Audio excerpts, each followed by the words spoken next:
उन्होंने ये भी नहीं कहा कि षड्यंत्र नहीं है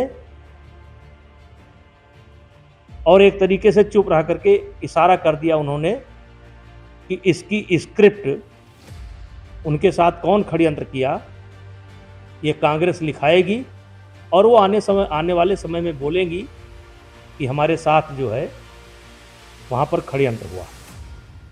ऐसा मुझे पूरा उम्मीद है, क्योंकि उन्होंने इनकार नहीं किया। अगर वो इनकार कर देती कि नहीं मेरा बेट नहीं आ पाया, क्योंकि ऐसा कई खिलाड़ियों के साथ हो चुका है, एक बार सुशील कुमार के साथ भी हो चुका है, हो जाता है, वजन कभी कभी रुक जाता है, लेकिन उन्होंने इस षड्यंत्र की बात से इनकार नहीं किया, उन्होंने उसे संभाल करके रखा है।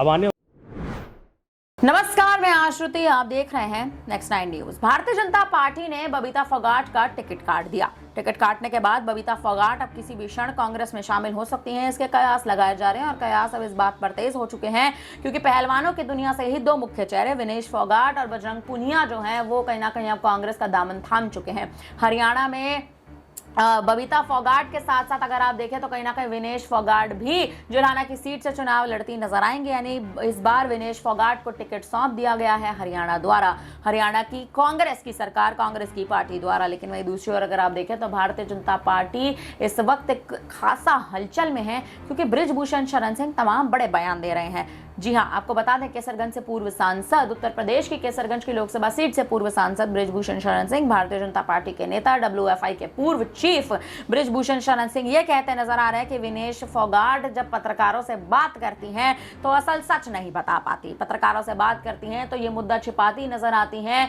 कि जिस हिसाब से मेरे खिलाफ मोर्चा खोलती विनेश फोगाट नजर आई थी वो मोर्चा बेबुनियाद था। क्या कुछ बृजभूषण शरण सिंह ने अपने इस बयान में कहा है, पहले उनका ये बयान सुन लीजिए, उसके बाद चर्चा जारी रहेगी। आपके वेट में जो षड्यंत्र किया गया, क्या वेट आपका नहीं है तो कोई षड्यंत्र है क्या, कैसे देखते हैं? नहीं, कल मैं देख रहा था मीडिया के लोगों ने ये पूछा था कि ओलंपिक में आपका जो वेट नहीं आया क्या इसमें कोई षड्यंत्र है, तो विनेश फोगाट इस सवाल को टाल गए।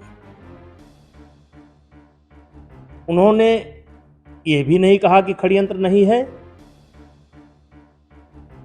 और एक तरीके से चुप रह करके इशारा कर दिया उन्होंने कि इसकी स्क्रिप्ट उनके साथ कौन षड्यंत्र किया ये कांग्रेस लिखाएगी और वो आने वाले समय में बोलेंगी कि हमारे साथ जो है वहाँ पर षड्यंत्र हुआ। ऐसा मुझे पूरा उम्मीद है, क्योंकि उन्होंने इनकार नहीं किया। अगर वो इनकार कर देती कि नहीं मेरा बेट नहीं आ पाया, क्योंकि ऐसा कई खिलाड़ियों के साथ हो चुका है, एक बार सुशील कुमार के साथ भी हो चुका है, हो जाता है, वजन कभी कभी रुक जाता है, लेकिन उन्होंने इस षड्यंत्र की बात से इनकार नहीं किया, उन्होंने उसे संभाल करके रखा है।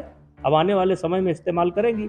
अब देखो उसमें मोदी जी का नाम लेती हैं कि हमारा लेती हैं, लेकिन करेंगी जिस तरीके से तो सुना आपने, बृजभूषण शरण सिंह साफ तौर पर ये कहते नजर आ रहे हैं कि विनेश फोगाट जो है वो डरी हुई हैं। कांग्रेस में शामिल होकर भी कांग्रेस के काले कच्चे चिट्ठे जो हैं वो विनेश फोगाट खोलती नजर आएंगी, क्योंकि कांग्रेस ने जो दामन इस बार कांग्रेस का दामन जो विनेश फोगाट, बजरंग पुनिया थामते नजर आए हैं। मेरे खिलाफ विरोध प्रदर्शन जंतर मंतर पर किया था, लेकिन उसके बाद अब कांग्रेस का दामन थाम लिया, क्योंकि भारतीय जनता पार्टी ने विनेश फोगाट और बजरंग पुनिया को कहीं ना कहीं वो तूल नहीं दी, उनको न्याय नहीं दिया और न्याय ना मिलने की वजह से विनेश फोगाट को बड़ा झटका लगा है। देखना यह दिलचस्प होगा कि हरियाणा की जुलाना सीट से कांग्रेस के टिकट पर उतरने वाली विनेश फोगाट आखिर भारतीय जनता पार्टी की स्थिति को कैसे बिगाड़ती नजर आएंगी। फिलहाल आपको क्या लगता है, आप हमें कमेंट करके जरूर बताइएगा। बृजभूषण शरण सिंह के इस बयान पर आपकी क्या राय है, हमें कमेंट करके अपनी राय जरूर दें। बने रहिए हमारे साथ, देखते रहिए नेक्स्ट 9 न्यूज।